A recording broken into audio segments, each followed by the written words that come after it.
So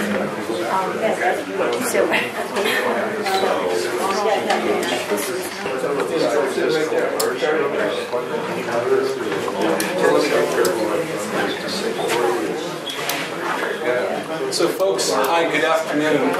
I'm not going to officially call the meeting to order. We don't actually have a quorum quite yet. We're waiting for, I think, one more person. But I did think that since folks are here, and if we wanted to informally, if folks have public comment that they wanted to offer, or questions, or any sort of follow-up to the plan, or any, I don't know, I just thought this would be a time, rather than us sitting here twiddling our thumbs, if people had stuff that they wanted to offer or say, this might be a time, if there's anyone that's interested in that. That's not going to preclude public discussion during the meeting itself, but it's just, yeah, just thought I would offer that up. Ma'am? Hi, my name is Marilyn Tuckman, and I'm one of the tenants here. Okay. I would like, last time we talked about the possibility of a tenant association, also, or homeowners or residents, however, residents probably a better word, meeting together because we don't know each other. Does anybody remember that conversation? Yeah. Yeah, and somebody suggested that we could use this room because there's no space for us to meet at this point. I would like to know the name of a contact person for that, so I can get together with them and come up with some dates and some ideas. Okay. Kareem, my office has, do you have a contact point that we deal with to schedule this? So if you want, we can take your information and we can give you that contact point to try to schedule that, or we could work with you to facilitate that, and work with Councilor Spector as well.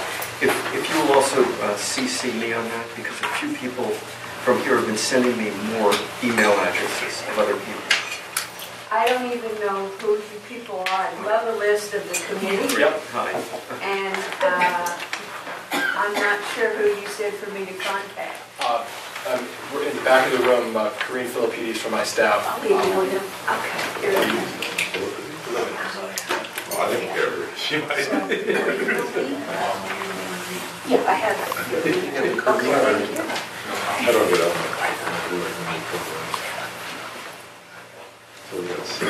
Okay, so excuse me, you would like to be CC'd? Yeah, I'll give you mine. And your name is? I'll give you. It's Paul Spector. Like that? Just write it on a $20 bill. Is that right? Right here? Is there anyone else who wanted to? Yes, ma'am. My name is Barbara Kirchner, and I think that we also discussed last month whether or not it would make sense to have a representative from the village be on the CAC board, and you said that you would research this, and I did.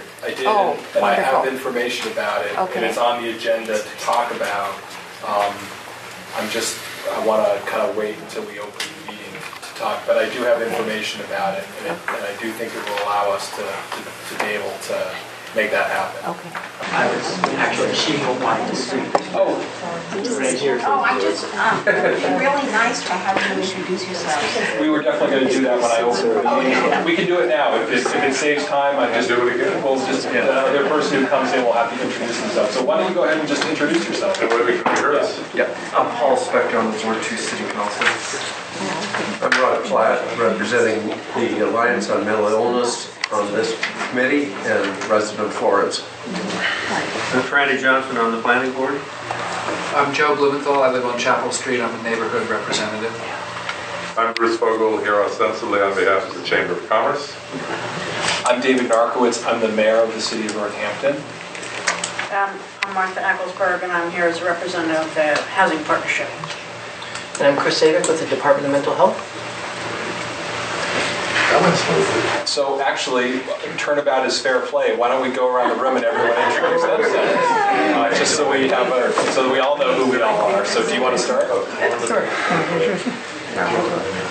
I'm Orville Pearson, Moses Street here in Village Hill. I'm Judy Pearson, also on Moses Street in Village Hill.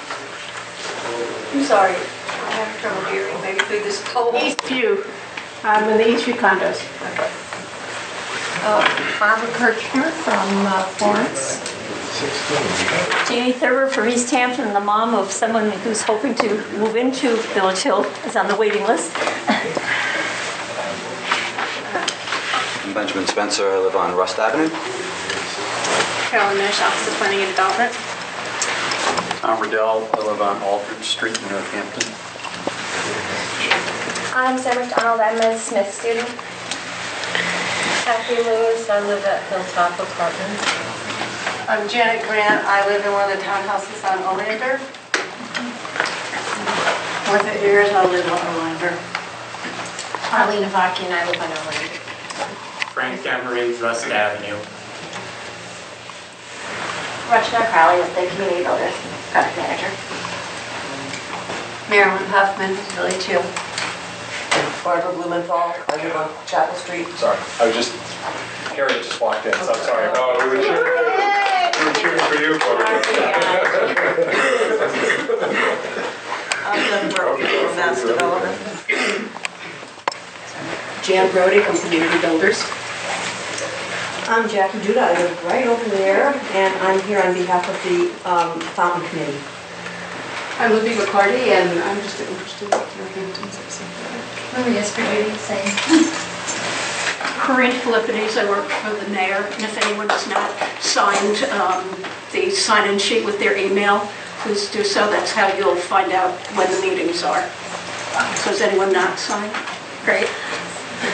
Okay, and actually, during the introductions, we now have a quorum, so I'm going to call to order the meeting of the Citizens Advisory Committee for Village Hill of Wednesday, March 7th, 2012.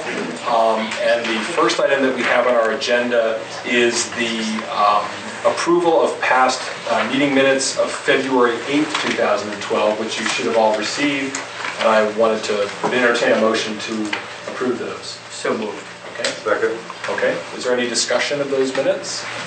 Okay, hearing none, all those in favor say aye. Aye. Opposed? Any abstentions? We have one abstention, okay.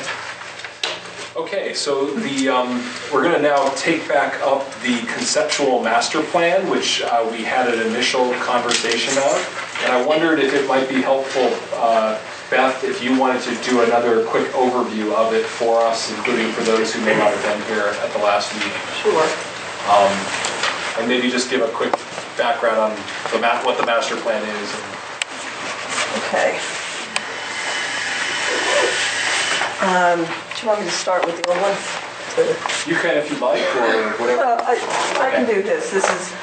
We have a conceptual master plan in place, which was put in place in 2009, approved by the CAC, and it's conceptual, but it set a framework for the entire development of Village Hill. It set a cap on the number of residential units at 337, and set a general amount of open space and common areas and roadways. However, it was just a framework, and we knew that we could rearrange roadways, we could have less units, we could have different types of units in different locations, and it was just to give us an idea of filling in the puzzle pieces as we did more of the engineering, as we did more of the exploration of who was out there as developers. So what we finally did was we were able to put in the time on the engineering and the architecture to figure out the best layout of the roadways, the best layout of the lots, and revise the master plan to do that.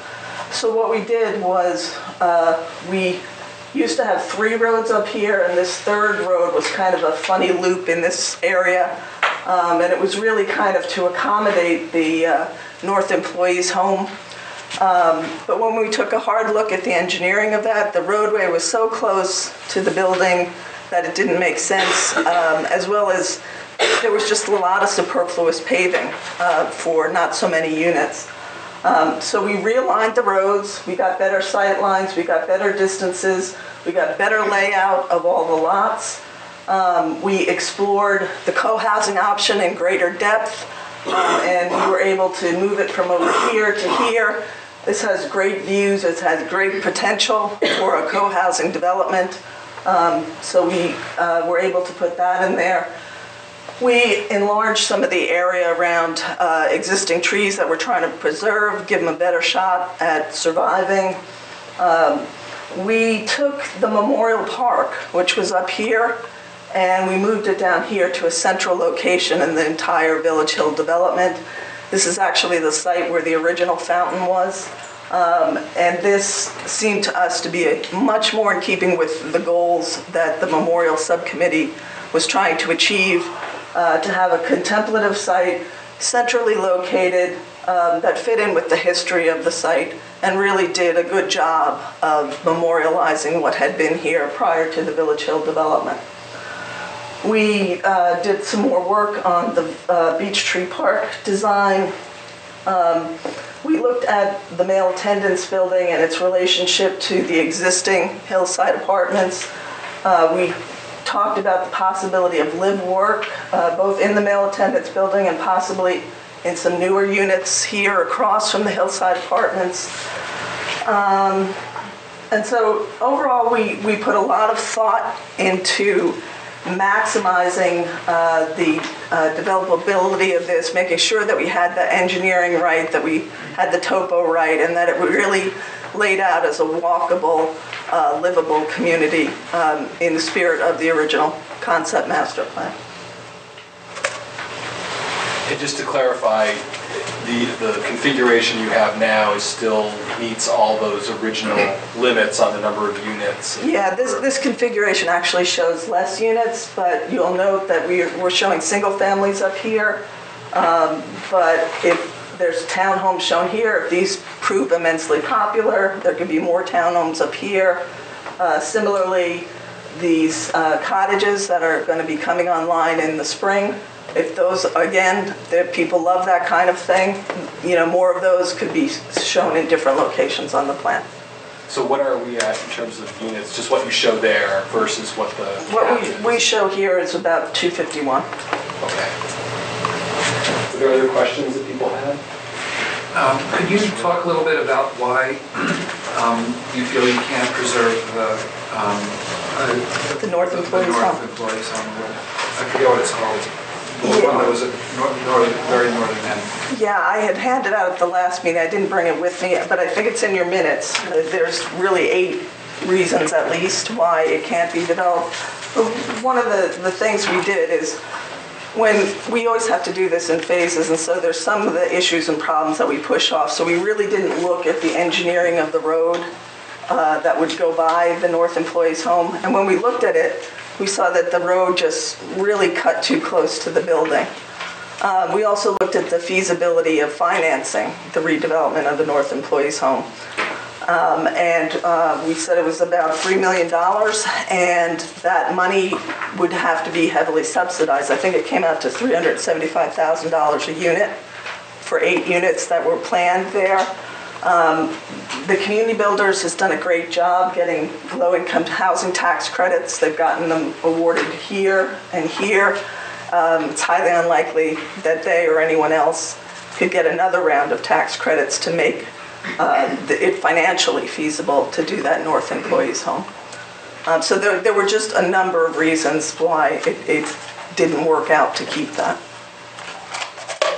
Did you have any follow-up? There's so few of the original buildings left. I was kind of hopeful that one would be able to be saved. Yeah, we were too, and in fact, that both the North Employees Home and the North Infirmary, Mass Development had volunteered to look at those in addition to the ones that we had said we would preserve in the original project. The North Infirmary we were able to eliminate right away because its layout just didn't lend itself to redevelopment. But we sort of just kept the North Employees Home there as a placeholder until we could really concentrate on can we save this building? And when we looked at all the factors involved, we decided we couldn't. I have 2 questions. One is whether in the original plan there was ever a hope of having affordable housing as part of the redevelopment of the North Employees or the North Infirmary, was either of those supposed to be at least partly affordable?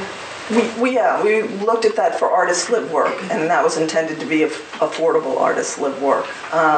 What we have since looked at and talked with the community builders about, and they'll be able to present more of that a little later, is that male attendance lends itself better to being an artist live work location, particularly because it is located at the front of the site, more in the commercial area where you're bound to get more traffic coming through the artist live work studios and promoting the businesses. Okay, so we're not going to be losing affordability by there's a redevelopment of that. Yeah, there's an overall level of affordability that we're committed to, and that doesn't change. It's really just a recognition of we couldn't find the funds and we couldn't physically make it work up here. And my other question has to do with the bungalows, which you did mention, but they're on the left. As I understand, either from the minutes or from some further conversation from last time, I think your estimate was that those were going to go for about $350,000. 350 or less. Okay. The housing partnership understanding was that those bungalows were supposed to be what was referred to as workforce housing, affordable to people between 80 and 120% of area median income. And that's considerably below $350,000. So we're kind of concerned about losing affordability here. The original agreement was to offer those units at no more than $350,000. And that goes back to the 2009 master plan adoption. That number was in there? Yes. And what percent, do you have a sense of those bungalows, what percentage are going to be at what price? Not yet. The developer is the Pecoy companies, and they're going to be in front of the planning committee at the end of March, planning board at the end of March. So you'll have more of a sense then, I guess, of what they're going to be offering. $350,000 is not exactly 80 to 120%. Well, that's not the way it was calculated. And the other thing to note about these as affordable is they're designed to be highly energy efficient, so they're affordable also in operating costs, that their operating costs will be considerably less than your standard unit. To follow up on Martha's question, would it be you who would find out from the developer what the price range was going to be, or how would we go about getting that information to respect the question and preserve what I'd heard in the course of the several years I've been sitting here, that you're talking the right language. I just always heard it as small a affordable. Right. And so to the extent that that's a valid distinction, if either you could get back to us with a sense of the range and the particular units, or tell us who we could talk to so that we could get that, I'd like to respect Martha's question. Right, I'd be happy to get back to you with that information, and I think that would be available probably by the next time you have another meeting. Great. Okay. Red? I'd like to raise the perennial question that Marilyn Huffman alluded to, of a place for the community to meet. And I think the immediate sort of ad hoc solution was going to be here. Is that just for possible? Just for a meeting? A gathering, yeah. This isn't exactly ideal since it's a secured building and rather forbidding. So at this point we're talking about the proposed plan, and I go along with it, but I still don't hear or see any provision for a community space somewhere in one of these buildings. Is there any new ideas on that? No, that hasn't changed since the last time we talked, except one thing I thought of, which Claire had brought up in previous meetings when this discussion arose, is really the best community space is often your cafe, where people, or your post office, or something in the community that people meet accidentally, but it's a kind of a relaxed atmosphere where they can sit with their computers and their coffee and meet each other on a regular basis. I think that's really what we're trying to look for, and so I wouldn't discount the possibility of something like that going on Lot 18. And I think that, that would be ideal. That would be a part of it, but people have to pay for coffee and so forth. It just seems like the community needs a place where they can go without any charge that would be managed by whoever, the TCB, whoever is in the office, and which could be booked for various kinds of events. We've been making that case, some of us, for a long time, and I just feel that this is the time to really bear down on that. We have real residents, and hopefully they'll be represented on this committee, but they need a place to meet each other than a hypothetical cafe, which may never happen. Second that. Can I, We're just going to hear from the board, and then we'll open it up to the public right after this. if I would, along those lines, to my mind, the most important thing that has to happen for what Rudd is talking about is that the people who are out there have to get together, form some kind of association that has, and I don't know if there's a property owners association that that people have to belong to when they have own property up here, but if it seems to me that if you want to have the people in this room need to, maybe after this meeting, really get together, exchange emails, talk to each other, try and organize yourselves into some kind of group that can come up with ideas for how this is going to work. I think it's unrealistic to expect that community builders is going to be able to, in perpetuity, offer some kind of public meeting space at no charge to anybody who wants to use it. I think it's reasonable, it's much more reasonable to expect that a group of property owners will get together, form an association, and arrange to have a space to use if they want it. And I don't think, and it's an idea that, it's a very good idea that people on this committee have, but in order for this idea to really come to fruition, it can't come from this committee, it has to come from you guys. Are there any other questions or comments from the CAC? And then I was going to open it up for questions and comments from Frank. Yeah, I have several problems with this new conceptual plan, and not the least of which is a drastic reduction in density. Now, we approved an increase in density enthusiastically, and the reduction from 337 to 251 units is a lot.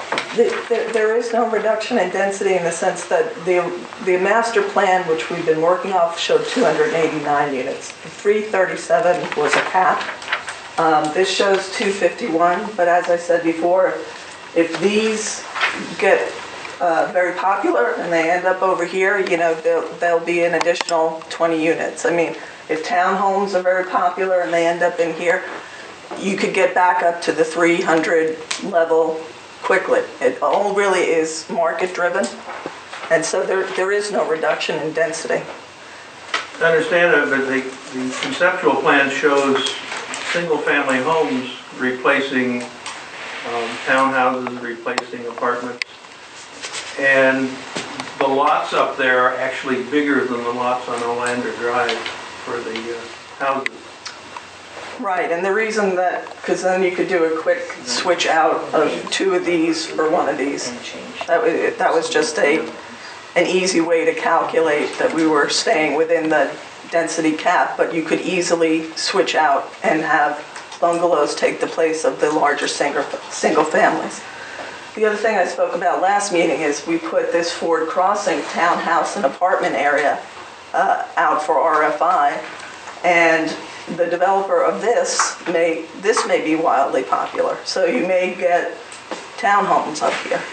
So we're not closing out those options. We're not closing out the higher density. And as you know, Fred, it all comes back to the planning board to actually approve these site plans. I think you had some other. No, sorry, go ahead. Okay. No, I just want to follow up on that. I mean, I guess my question is, if this is also open, why why shift it? Why make it look on this plan like there are fewer houses than here? Why not start from a place of more houses and more affordability, and then if the market isn't there, go to something? I mean, it seems like you're... Because we have to take this piece by piece and go out to the market and get developers. Right. And so, why not start with the more affordable plan rather than the less affordable one? Well, that hasn't been determined yet. We don't know what these are, what they look like, and what their price range is. That depends on the next developer. The co-housing, this could be a very affordable option. It really depends on, there's only so much visioning you can do, and you actually need the people on the ground with their engineers and architects. No, I understand. It's just, you know, the starting point might matter. And if you're starting with a picture that looks like fewer houses, that's different from starting with a picture that looks like more houses.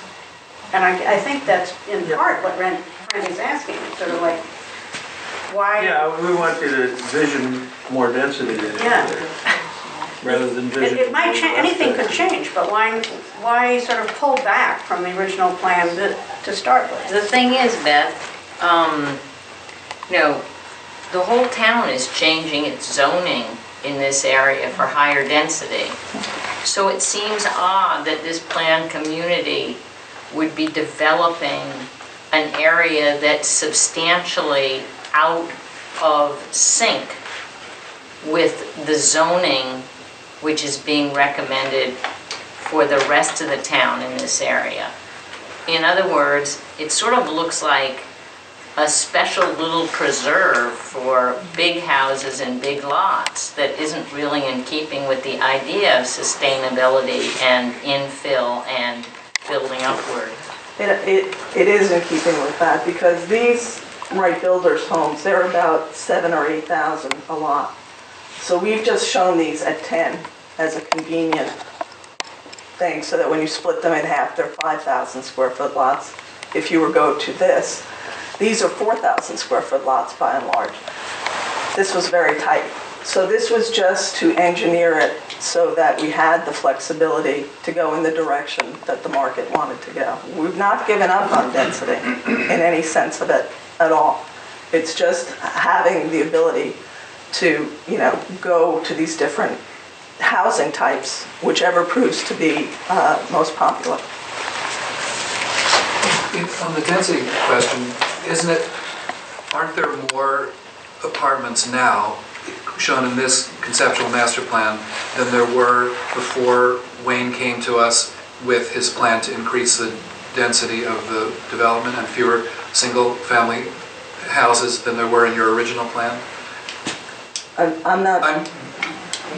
The city came, Wayne came to you and said, we want to change the density up there. And you arranged to have a lot more apartments than you had originally planned for, if I'm not mistaken. Well, actually, so that the city could apply for this. Oh, yes, in the 40R district, that's correct. So didn't your original plan before that show even more single-family houses than you have now? The original plan showed from this area up 30 houses, because they were estate homes. And so it was not at all developed for density. The 2009 plan, we looked at every option to provide additional density. So we had a base plan that showed 289 units. We had two alternate plans which showed multifamily housing in this area, and all that got to the 337 unit cap. So all this plan does is just to engineer the lots so that they could go, and the roads so that they could go in whatever configuration the market will support. So if there's a market for multifamily housing, and we're testing that right here, then it's possible more multifamilies could go up here. We're not making a statement about density with this concept plan. How many single-family houses do you have relative to apartments and condos on this, what you're showing here?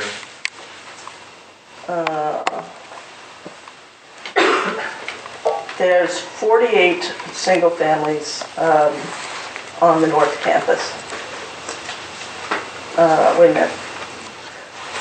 Well, let's break it down. Existing, there's 26 in the Ice Pond, the satellite development that we had. That was in our original development. There's the 11 Morningside houses, and there's 48 shown on the North Campus, and then 4 Laurel Street houses shown here. In the multifamily, and currently we have 33 Hilltop, 40 Hillside, and 8 North Campus. So the live-work, the co-housing, live-work is currently shown as 12. That doesn't include what we're looking at. We're looking at 24 units in the male attendance building, and those would be affordable. So it's a work in progress. It's not committing to any particular density, any particular housing type at this time. It's allowing for multiple types of housing at various income levels to be built. Understanding, do you want to go? Okay. Understanding the conceptual component of this, and not necessarily sharing the same memory about looking to get the densest possible outcome. The piece that seems to be different to me from what had been there to what this is the removal of a road, yes, as much as anything. Right. And the resignation to the reality of the North Employees Unit. Yes. With that, and understanding that the market's going to drive how dense or how not dense or whatever's going to be up there, does the removal of the road restrict the density in a way that you cannot reverse it, which would also be irreversible, such that relative to those who have concerns with the density and may or may not want to vote or speak in favor of this, that is lost? Do you understand my question? Yes, I do. And the removal of the road actually improves our ability to get density. That road that was shown in the plan had maybe, I think, 8 houses off it. So it was just a waste of a road. Here we're laying out nice square areas so that you could take this square and put it in here. It just allows for that variety and that diversity to happen, depending on what the market wants.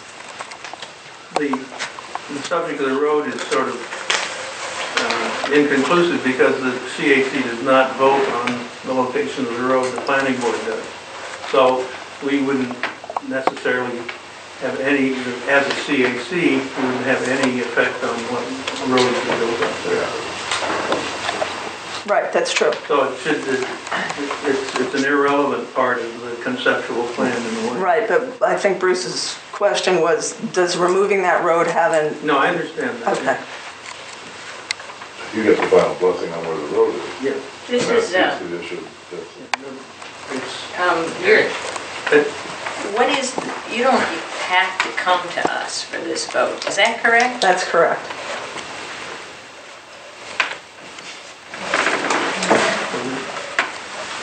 It just seems to me that you could conceptualize a more dense development up there without a whole lot of work. I mean, you've arbitrarily made them 10,000 square foot lots. We absolutely could, but what we want to do is attract interest, and so we want this developer to be out there with his product, and we want this developer to be out there with his or her product, and you know, not have people say, oh, well, there are going to be townhouses here, you know, in 5 years. I'll wait till that happens. We want to, you know, these people should have an ability to make their case, to bring their product to market, and not, you know, give people a false sense of what this conceptual plan is. This is why I keep harping on conceptual. It's like, don't wait to buy your house up here because it may never happen. That kind of thing. Right. It's a slightly heretical comment. I'll probably burn it at the stake.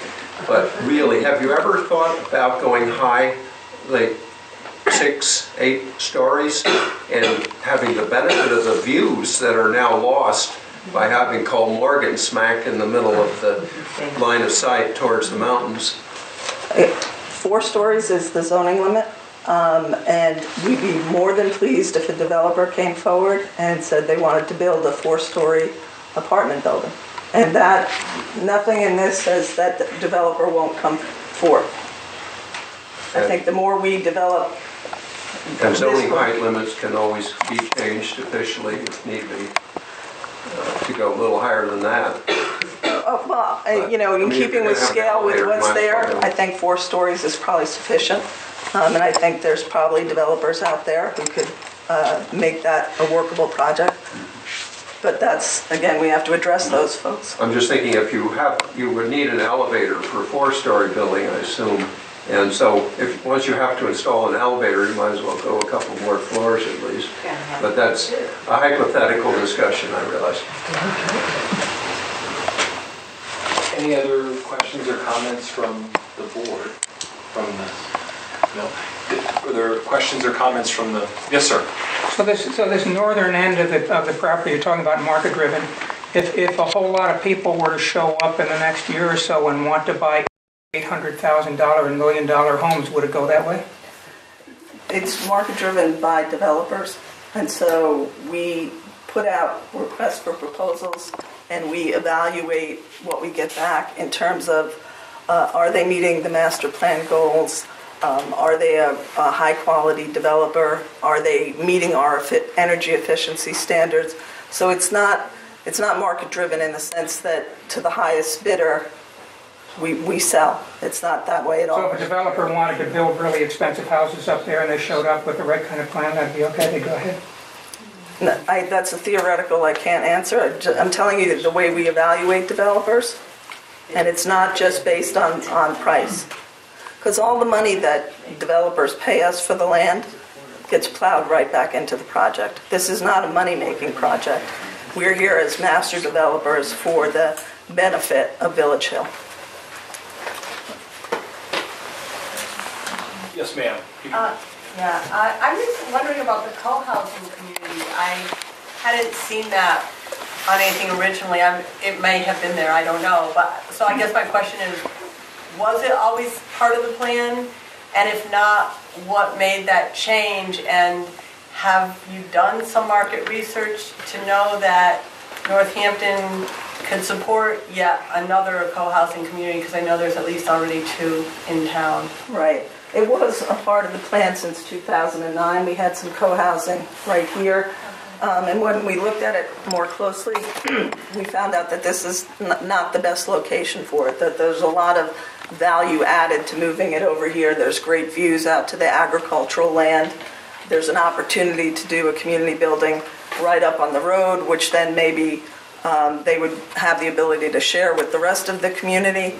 There was a lot of reasons that this layout worked better, and we had our architect research what other co-housing communities were doing. And there's a lot of diversity in the co-housing community. I mean, what the co-housing that's currently in Northampton may be very different than co-housing in Cambridge. It's very individualized to the particular group that does it. So our thinking in this was to put this out there and see if we could attract interest and to put the word out there as widely as possible to the development community throughout Massachusetts and see if there was interest and thoroughly test that concept. So you know at this point that there is interest in that, or you don't? No, we know now that we've made it the best possible option for co-housing. Now we have to do just as we did for the Ford Crossing area. When we went out to developers, we issue an RFP and see what the interest was out there. Thank you. Are there any other comments or questions? Yes, ma'am. Marilyn Huffman again. I just wanted to clarify for the gentleman to Bruce's right. Is that Joe Blumenthal? Pardon? My name's Joe Blumenthal. Joe, hi, nice to meet you. What you said earlier about what needed to happen is in terms of the resident association is exactly what we're trying to do. We want to get to know each other first, and we thought that could happen possibly here first, and then figure out some system how to go from from there. And we weren't looking for, we're not looking for, I can't remember exactly how you said it, but you said the first thing that needs to happen is what was so on and so forth, in response to a gentleman's comment over here about some meeting space. And I just wanted to clarify that that's what we want to do, is meet first and then get somebody elected to the committee. I actually have another suggestion. If you have trouble with this, you might talk to the people at the little church at the corner of Chapel and Laurel Street. It would make a very nice, I don't know if they'd be interested in having you there, but they use the space probably 3 nights a week at the most, and they might be interested in having community be. I really don't know, but they're very nice people, and they might be willing to talk to you. Okay, suggestions would be good. Somebody had just, at the last meeting, had just said maybe one meeting here might work. I have the phone number of the pastor, at which I could give you if you wanted to try calling him up. Yes, thank you. Yes, Ben. So just to address your concern, why don't we, if people are interested, if you pass around a pad of paper and put your email address on it. Everyone interested can do that, and maybe what we could do is arrange to meet for the first time at the Forbes Library in their meeting room, and that's just publicly available, and we could make that happen.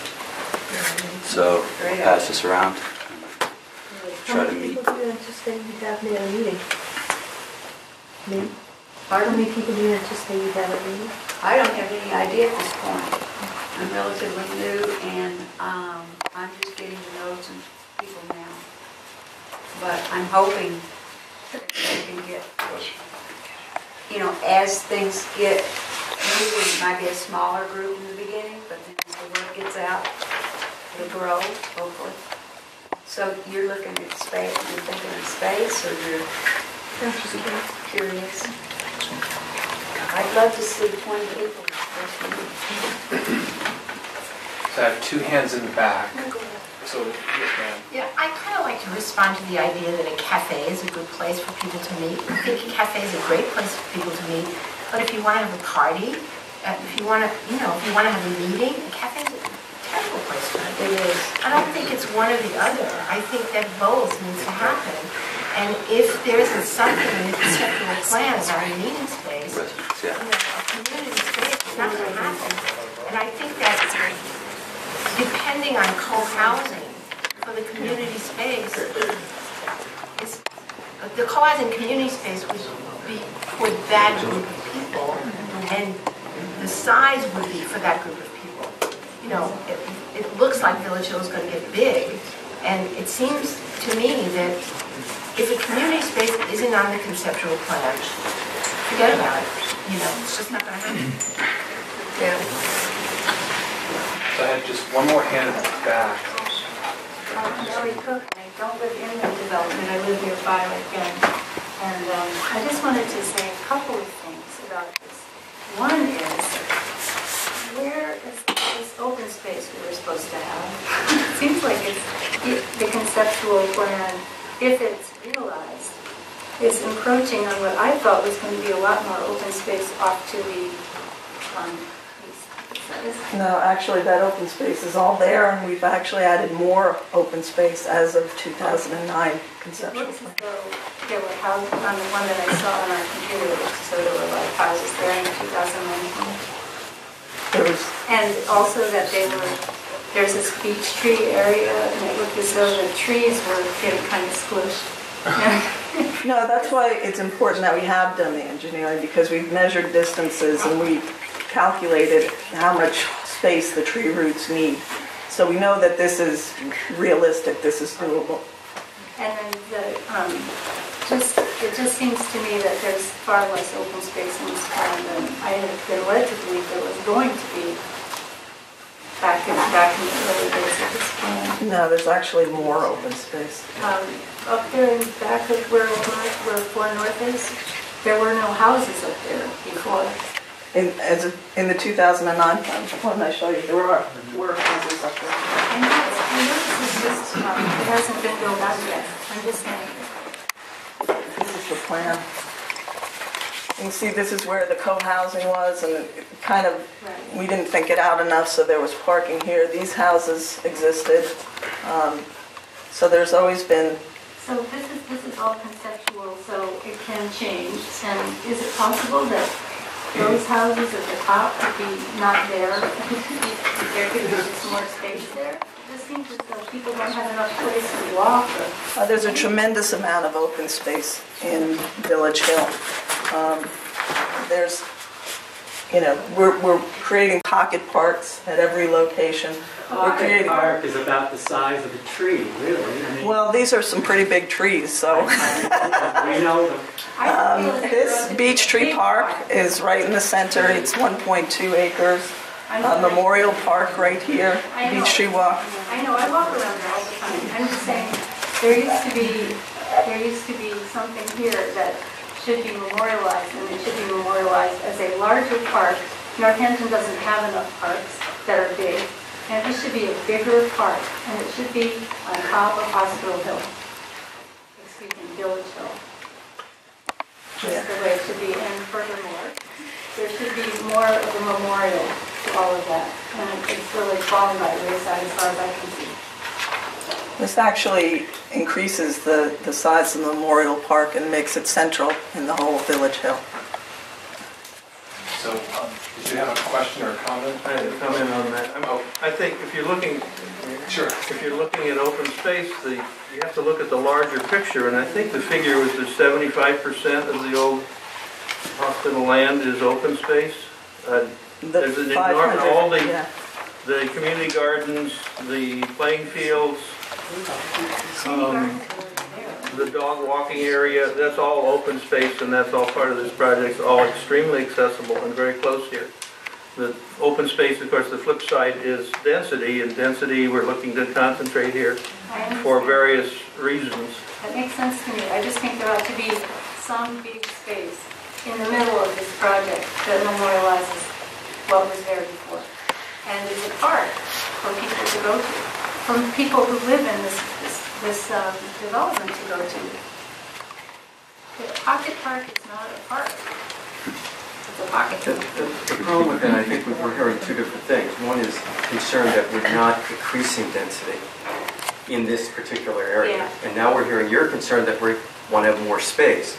So I'm with Frandy that what we're trying to do in this is to create density in one area and allow to maintain what is a pretty huge area of open space. If we start talking about a large park in the middle, well, then we're going to have to move more out to the edges. So especially if we're going to increase the density, which I agree with that people have been talking about, unless we are going to go up to 4 or 6 story places. So we're hearing two conflicting needs here. It shouldn't be directed just toward the person presented. It should also be directed towards us, because that's a debate that we're having, which is, you've heard already the number of people saying, what happened to more units there, not more space there?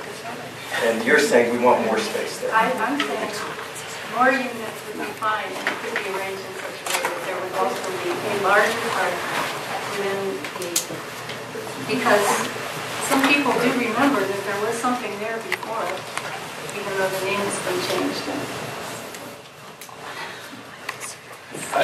One other person before you, and then you, sir. Go ahead, ma'am. I'll be very brief. Prior plans included a community space for overall inhabitants, but this one doesn't? Is that what we're... There was never a community space designated in the master plan. I must have misinterpreted what I saw as a community building. Right. As I said before, there exists a North Association, and that North Association residents pays fees, and one of the things that we have to be very careful not to do is to burden that association with a community space that it would have to build and maintain. That's really a decision for that association to make for itself. explain that more? The North Association? So there's a North Association and a South Association, which are currently in existence. And the South Association are the landowners down here. The North Association are the landowners up here. And so everyone who is a lot owner pays the fees to support that association, to maintain the common areas and that kind of thing. So if you put a building and its maintenance and that on the association, you make that association's fees exorbitant. Practically speaking, how many developers could there be? On this... And you talk about the developers, but yeah. I'm new to this whole thing. I don't have a sense of how many there actually are. I assume they're all competing. However many they are, they're competing with each other. Right. Yes, and is there therefore any coordination between them at all, or are they? That's through us. Yeah, yeah. Okay, so the question remains: how many developers could there be? Right now, there are 3 residential developers on site. You could have 5, 6, 7. I don't know that there's... You don't, I mean, do you not... We care very much. We're very much involved in picking these developers and then once having picked them and in ensuring that they build a quality product. Sure, but would it not be better to have fewer, or that doesn't matter? No, I don't think it matters. What matters is the quality and our oversight. Than being perhaps more competitive than with each other. But... yeah, it's... the nature of this. Would it be helpful for you, just to, go ahead, and then after I'll ask I think there was a big misunderstanding about plans. When we looked at plans, what was really going to happen and what was a theory. Or basically, if you look at that plan, everything north of the old stage building, the big blue dot, is a blank to be determined by the planning board and developers. Is that right? Blank. No. Roads and everything. The only thing that's cut in stone are the bungalows. They're going to build those. What else are they going to build for sure? Okay. Let me explain again that the conceptual master plan is a framework, and Mass Development is the master developer, and we're in charge with building this out in phases as we identify developers who we want to build here. So we've identified right builders, and they built Morningside and Eastview. We've identified the Pequot companies. They're going to build 24 cottage-style units. We've identified the Agora company, and they're going to build 4 bungalow-type units on the South Campus. We've put this section of townhomes and multifamily homes out for a proposal, and we're going to identify a developer to do that. So that's the way this works. The next piece of the puzzle that goes out is probably the co-housing, because that takes the longest lead time to get a developer up and running to be able to build that. So that's necessarily how a master plan has to be filled in, and the constant here is Mass Development as the master developer, ensuring that whatever is done is in keeping with the overall concept. Just to follow on, could you just describe your agency, just because people here may not know what Mass Development is and how it fits in? Sure. Quasi-governmental, yeah. However you want to describe it. Yeah. Mass Development is a quasi-public, and we're in charge of economic development for the state of Massachusetts. And as a quasi-public, we're self-funding. So we have community development, we have lending, and we have bond lending. And those, well, let me say the bond lending and the business lending generate fees, and that's what funds the rest of Mass Development. I'm in the real estate development side of that, and we use up the fees that those guys generate to do projects like this to create economic development. And we are spread out across the state, so we have to make sure that we're equitable in how we use our resources. We've invested $20 million in this project to date, not including our staff time and all of that. We've been here 10 years. And we are going to continue to invest in this project. It's projected to be another $8 million or so to build it out, and that's to do the infrastructure and create the open spaces and the pathways as we've anticipated in this master plan. Well, Beth, it sort of looks like, what Paul said, and Ellie's suggesting, and what we've been talking about, like, because of the way in which you've changed the roads, you've really, in a way, opened up the possibility for a large open space without losing density, because the northernmost circle in the middle, where you've got 13 single-family homes, if you were to create greater density around the outside of the circle and leave that inside space open space, then it wouldn't be all just people's backyards there. In other words, people would have smaller yards on that outside circle, but everyone would have that inside the circle available. Do you understand what I'm saying? Or, yeah, but I mean, just as a possibility, I think the point is that that wouldn't change any of your roads, nor any of your density. I guess what your question would simply be, could you make the same amount of money? Because you've got to make a certain amount of money to make the project go. That's correct. Is that right? Well, we're already losing money on the project, so it's you a don't question want to of not losing less, more. Okay, losing less money. Yep. So is that even something that could be entertained as a notion? Because it seems like it would be a wonderful plan. It would put a great deal of space available there, and perhaps still meet the requirement for numbers of housing units. Would you even think about looking at that? I couldn't even begin to entertain that, because who's to say that there's a developer out there who will do multifamily, 4 stories here, and thereby free us up to do more open space. Right now we've committed to quite a bit of open space, and that's a commitment that we're comfortable with. I couldn't possibly commit to any more at this point in the project. Yes, Ellie. The open space that is now present, including all of the stuff that Smith Oak Farms and everything, like all of that, is that sacrosanct? It will never be rescued, including the community garden? Yes. All of that is not ever going to be touched by development. And the legislature could overturn that 99-year lease that Smith Oak originally had. Thank you. So that was my question. Ben. So just a couple quick points. You mentioned that the co-housing graphic is up there to sort of plant the seed for co-housing, and so what's sort of been discussed is that we're kind of planting the seed for larger homes in much the same way, by those being what's depicted here. So in a way, it seems to me like if the idea was this could go anywhere, one street on your plan could show homes of this scale, another one could show homes more like a bungalow, and a third option, and that would sort of more accurately represent the fact that it is still to be determined what's going to be here. We are using this master plan to test out different types of homes, and the next thing to be tested out is the co-housing. But it's all there on the plan, so where's the harm? And then secondly, I'd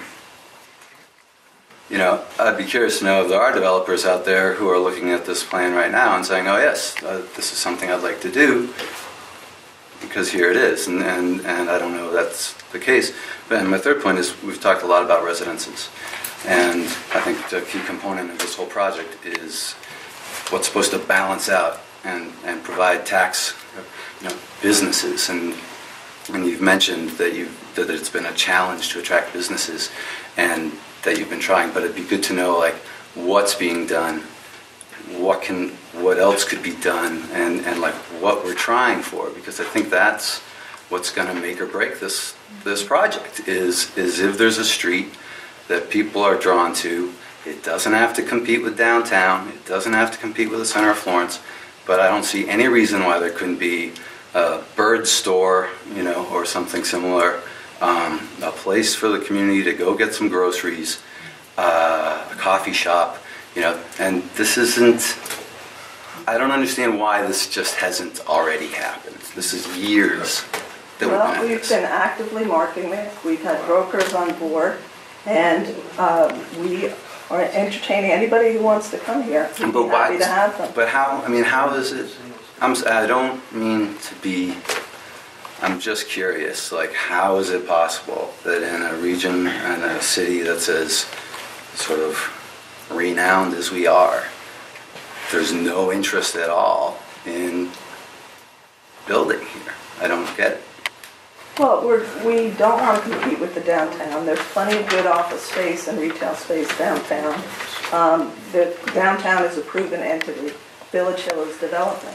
I think the office space and the retail space will come, but it's going to be one of the things that happens later in the project, just by its very nature.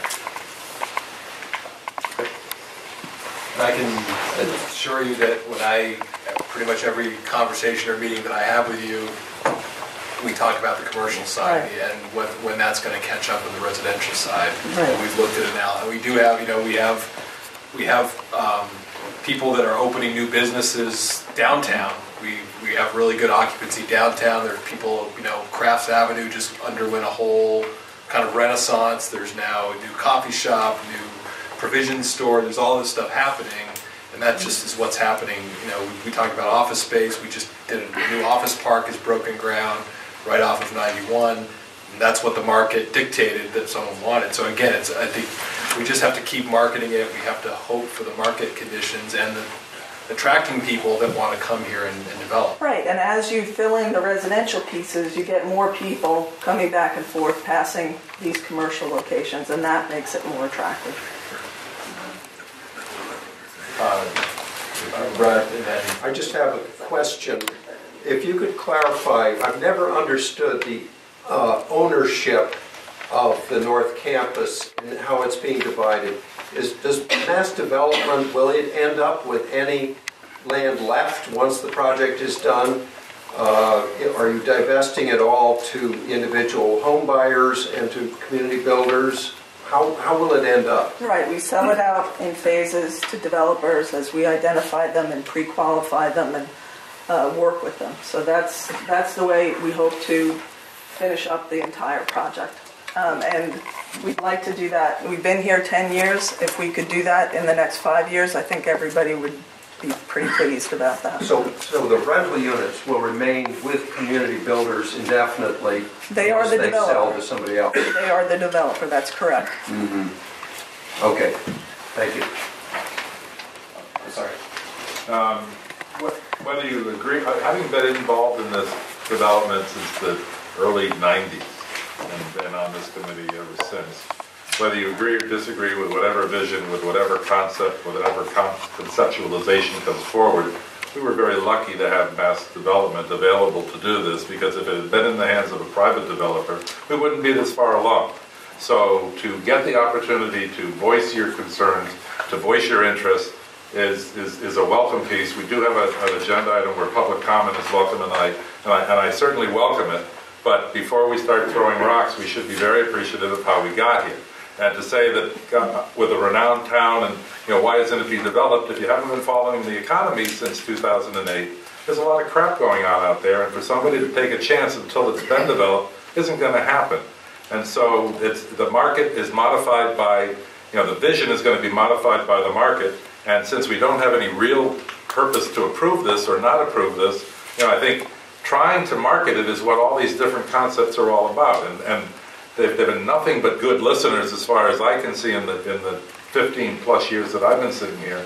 And so I think we should move it forward in terms of where we're going, and whether it's more open space right there or less open space.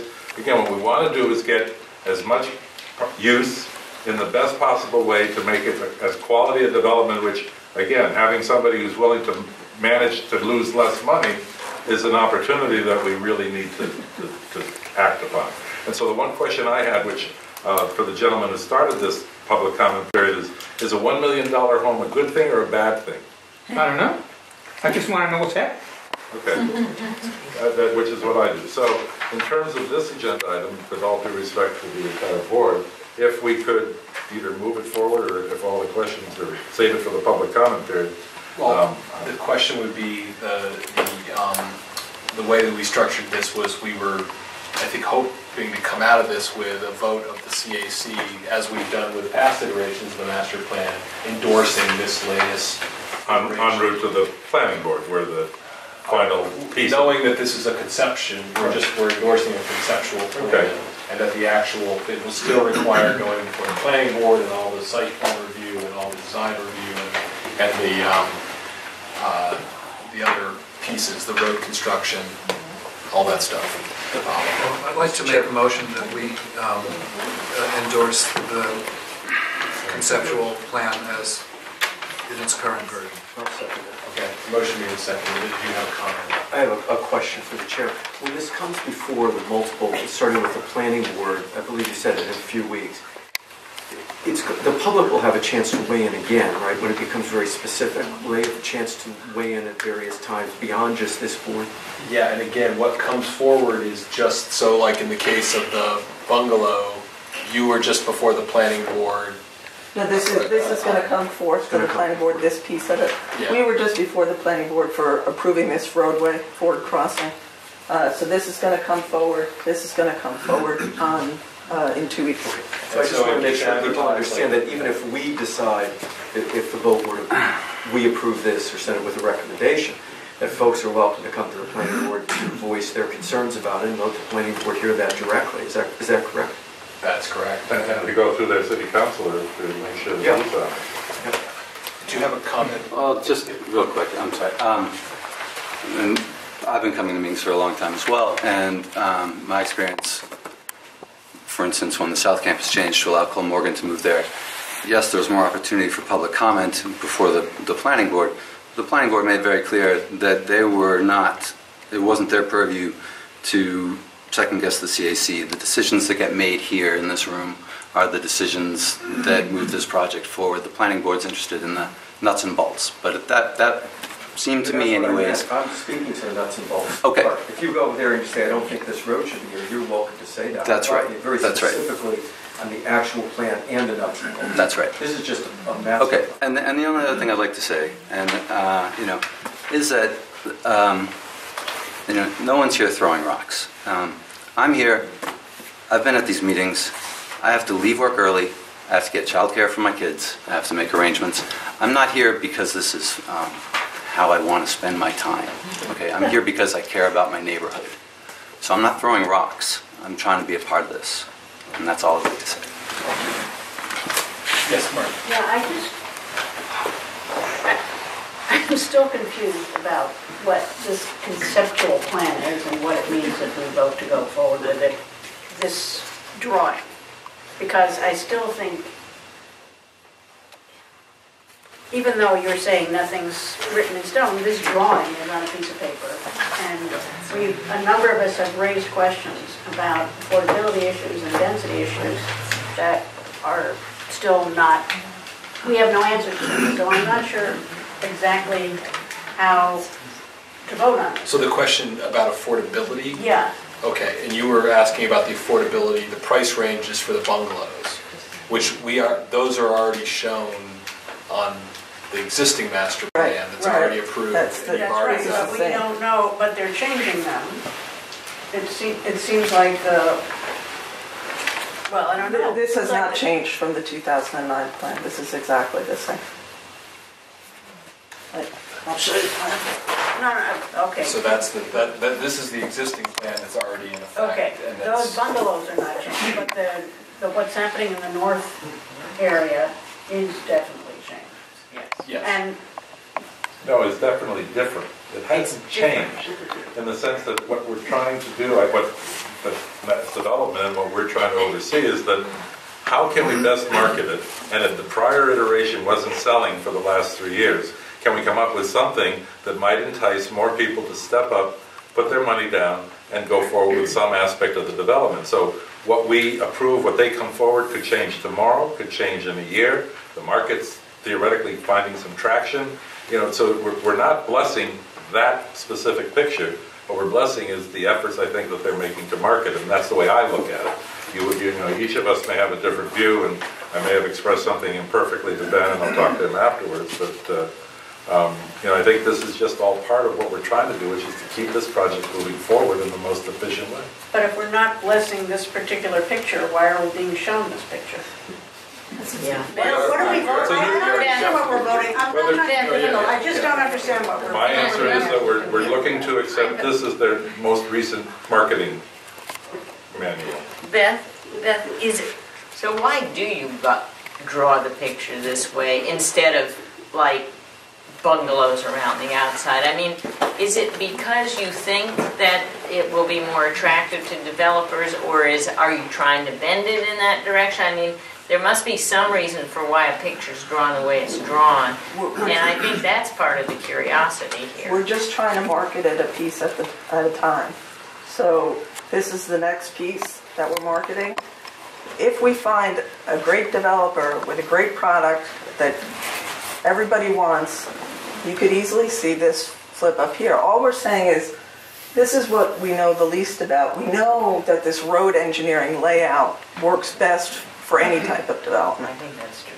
So that's what we're saying with this. So let me just ask, what if this in the north part didn't have anything in there at all? What if it were just blank, not to be empty space, but to be clear that this is not saying we're expecting to have 10,000 foot size lots here.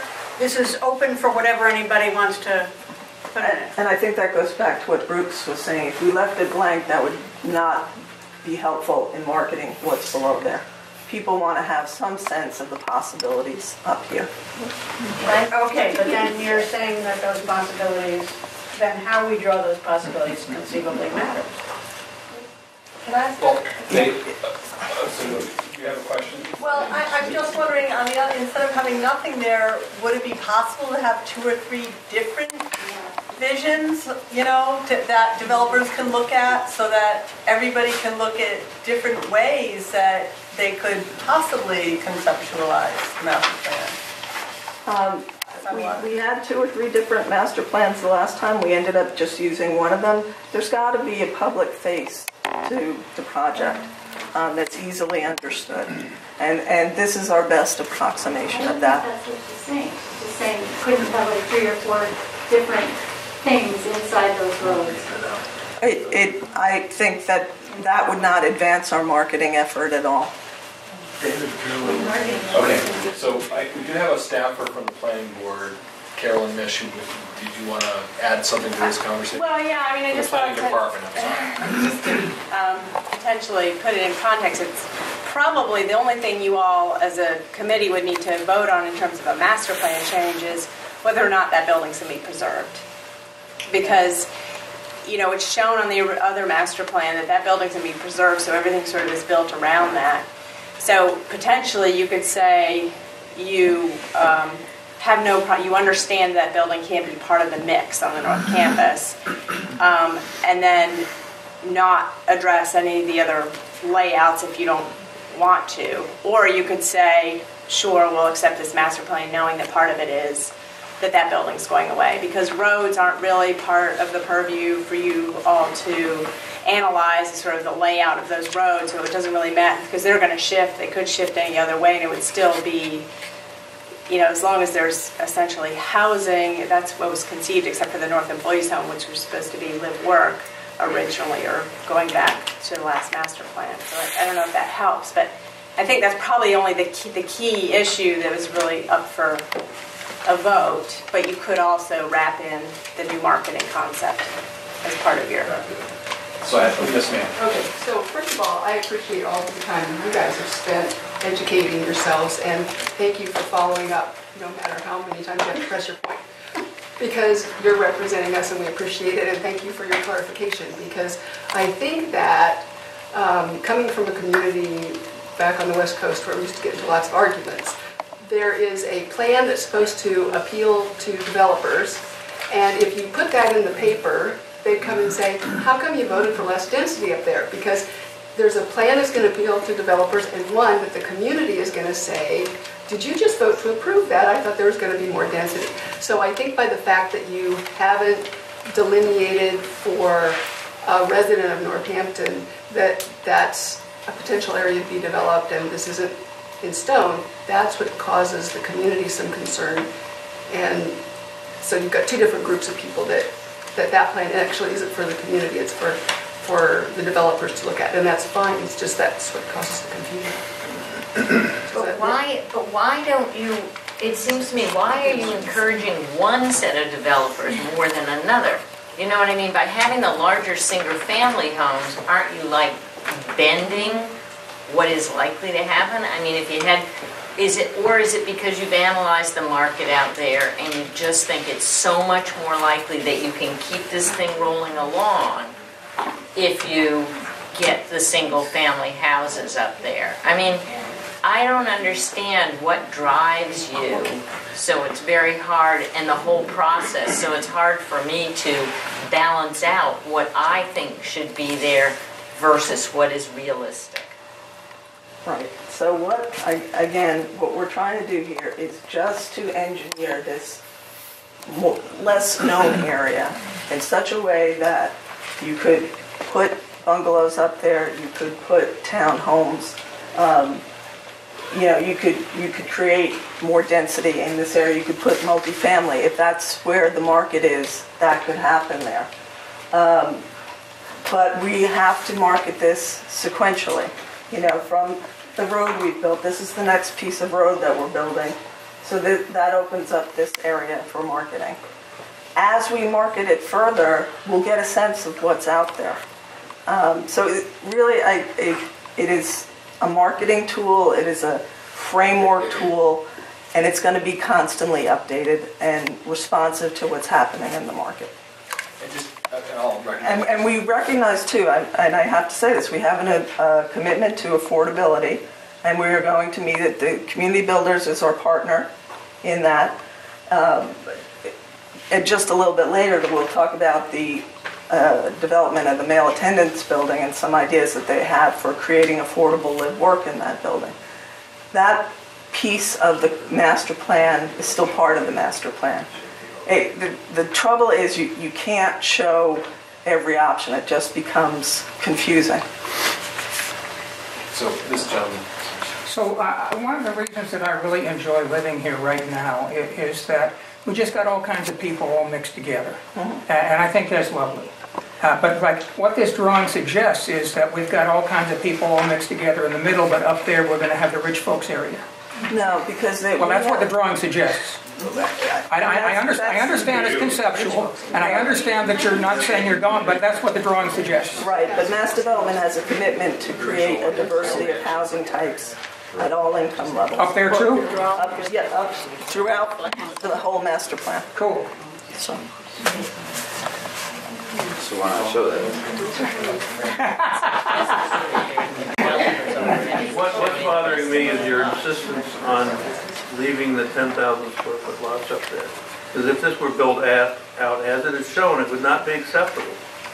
So why don't you make the lots smaller up there and we can put this behind it? Is it three-dimensional? I'm not sure. It would not be more acceptable density up there. I'm going to vote against it as it stands now. Yes, ma'am. I have a suggestion, and I don't know if it works or not, but what if that whole area where it now is designated as those large lots, single-family homes, what if they just had an asterisk in there, and at the bottom of the page you could say, this could be a 4-story building, this could be a duplex, it could be a townhouse, it could be whatever, instead of it being designated as that. Then the boxes can still be there. Squares can still be there, but without the mark that it's a single-family house. Well, that's why when we present this to people that we say it's conceptual, the mix of housing types will vary. Uh-huh. That's good. Is that on the document? Is that on that page, or does it say single-family home? Because I think that right now that's what it says, single-family homes. But the issue is that this plan is really no different than this plan, because we said when we presented this plan that was approved, this may change, this may not be bungalows. This may be townhouses, or the townhouses may go here. So the concept hasn't changed. The density level, the 337, that's still our But I cap. think people are not comfortable with it as a sales tool, like if you're selling fruit, but you have pictures of apples, you think you're selling apples. I'm just putting it out there as a concept of how it can put an asterisk in all those boxes with, a nice little thing. These are all the options. What can you give us? I don't know if that'll make people comfortable or not. Yes, ma'am. Yes. I'm sure this is not standard for presentation, but why couldn't you do like children's books do with pop-up pages that show? I'm serious. I mean, why not? You could have different things shown on different. Beth is the professional at marketing to developers, and I think I'm confident that she understands what is the best way to present the various possibilities of this project to developers. What's the difference between the units that you show on that thing and the cap? How many more units could there be? There could be, let's say that 87. 80. So this is 86 fewer than the cap. Right. What? This is. 38 less than the previous. This is 281. So this is like 50 less than the cap. 58 less than the cap. And it's probably hard for people to remember back when we did this plan. We showed the two alternates that got up to the 337. We're perfectly happy with density, but it does go back to what you were saying, Joe. That this if all those 10,000 lots were 5,000 lots, how many 10,000 foot? How many is there? That would add another. Let's see. I think there are 48 of these, so you add another 48.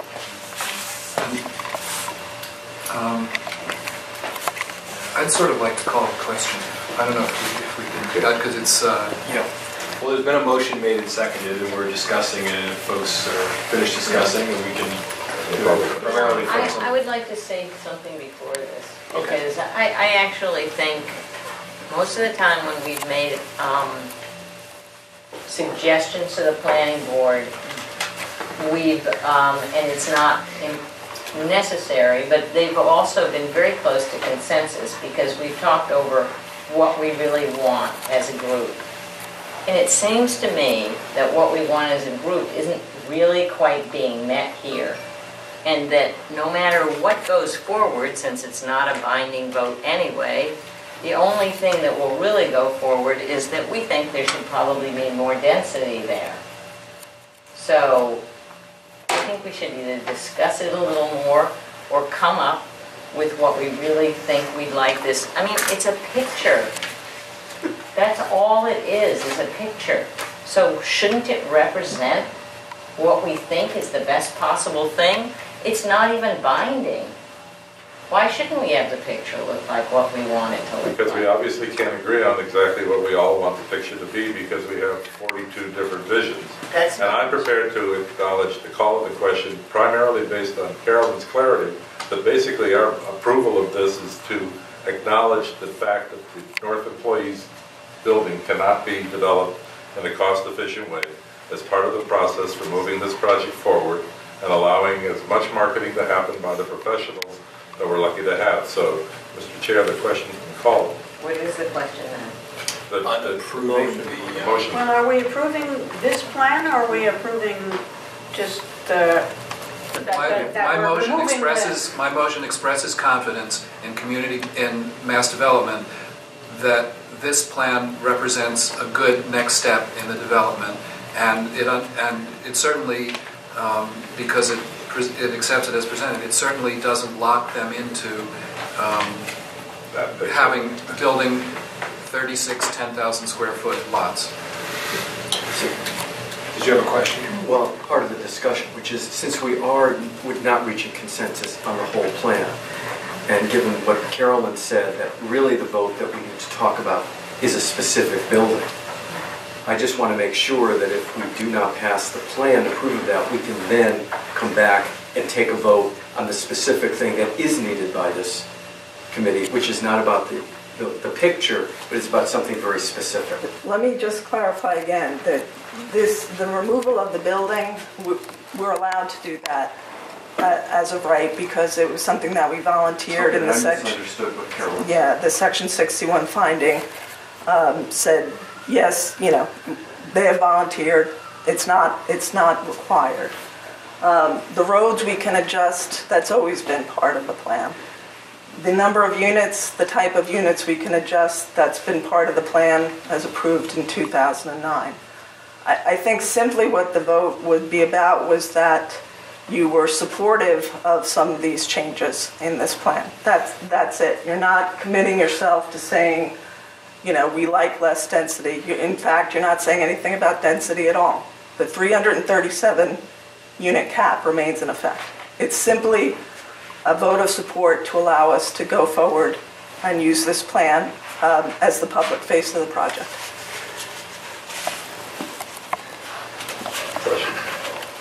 Well, calling a question is a parliamentary that actually requires a vote. So just saying I call the question is actually not in and of itself.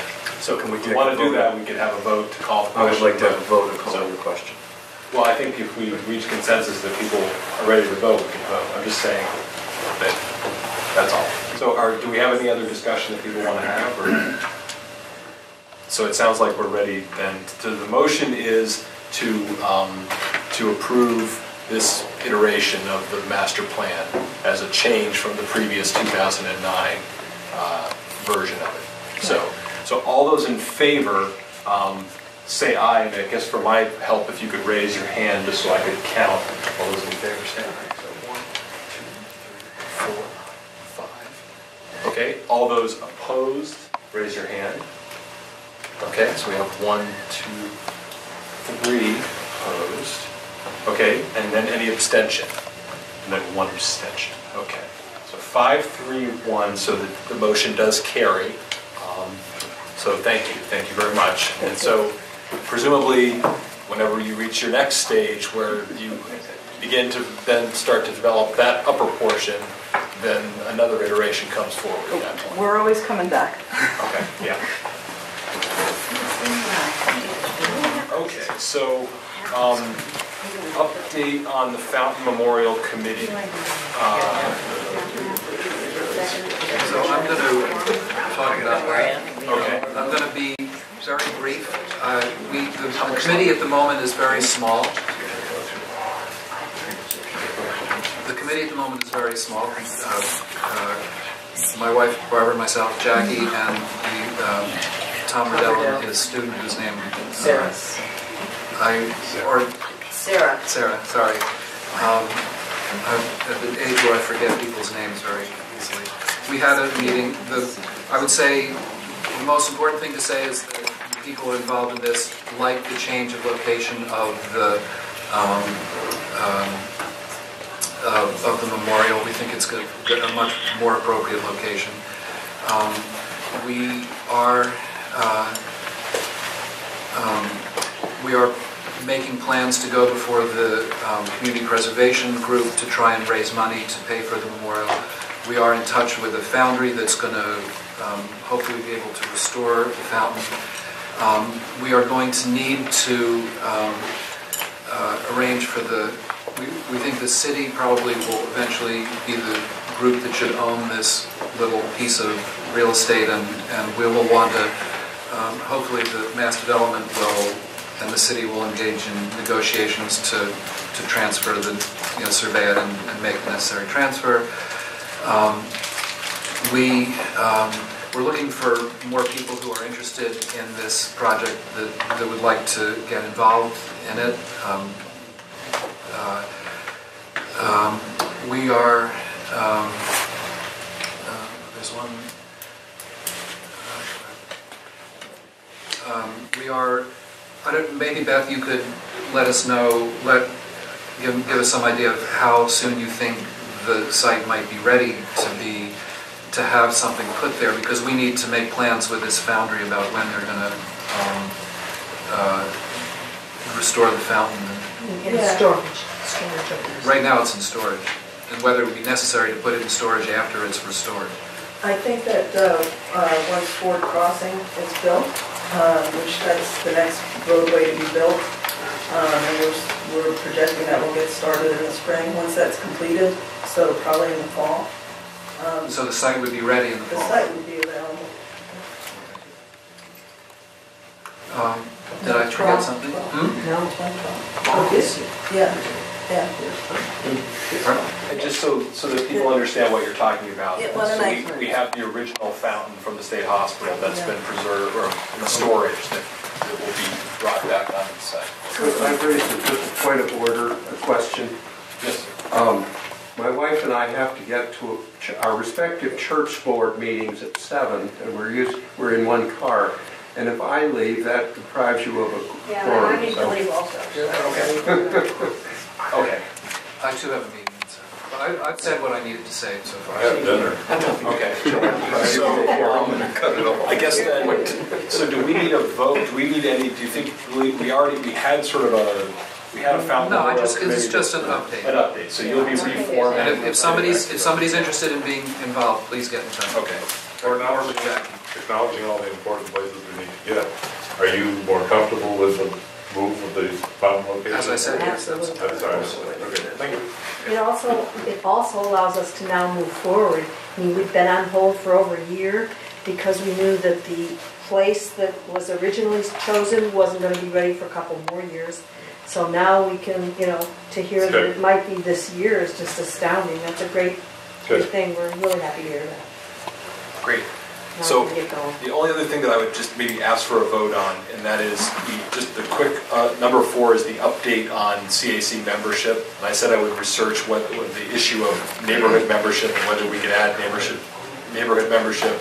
I did find a document from 2001, which was issued by the Secretary of Environmental Affairs, and there's specific language that said the SRP is also suggested to include the appointment of the existing Citizens Committee, that's the one created by legislation, augmented by a minimum of 3 new members from affected neighborhoods. So 3 members were appointed, but it does say a minimum. So it certainly gives us the freedom, I believe, to appoint another person from a neighborhood. Gets a little dicier when it says it has to be approved by Bob Durand of DOER, but we could figure that piece out. But so I guess what I'm wondering is, it sounds like there's going to be a neighborhood organization or meeting that's going to happen that might result in a nomination of someone. Could we get could we get some kind of a motion from the commission that says, subject to a nomination from the neighborhood, that we would, the board would accept expanding to include a representation from Village Hill? So moved. Okay. I would like to suggest that it be from the North Association, not from the neighborhood. From the North Association. Okay. From the property owner. The residents. Oh, not just property owners, isn't that, don't we want to include renters? Yes. I'm just saying, but we're saying that they're going to come forward and Well, nominate. okay, confine the neighborhood to the North Association property. Okay, certainly. Well, who's gonna? Can we vote and then I'm going to leave? Okay. Yeah, I second the motion. Okay. Who's gonna nominate this person?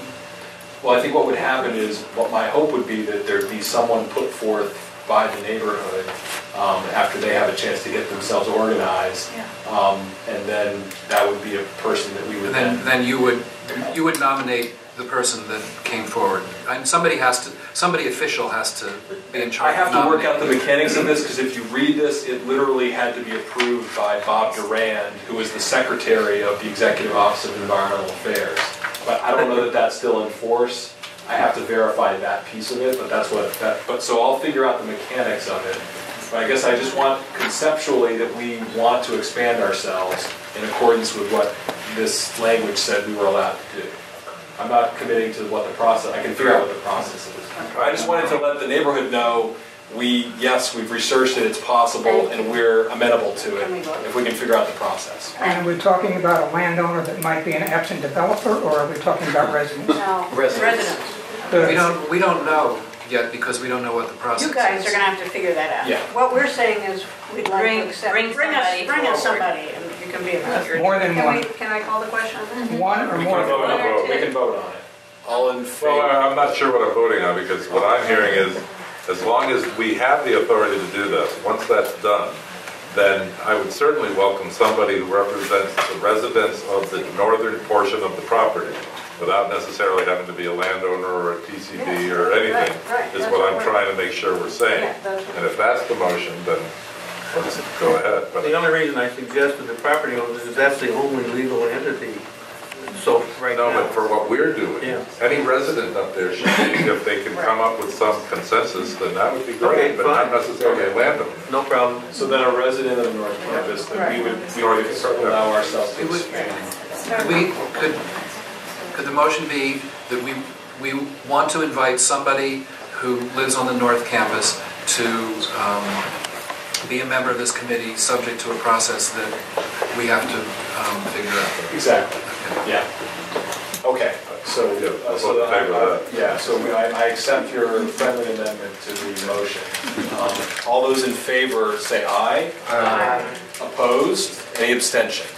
Okay, so that's unanimous. I just wanted to make sure we finished up that piece of business. So can I have a motion to adjourn before we lose our quorum? Yes. Because then we're stuck here forever. All those in favor We are say aye. anyway, so I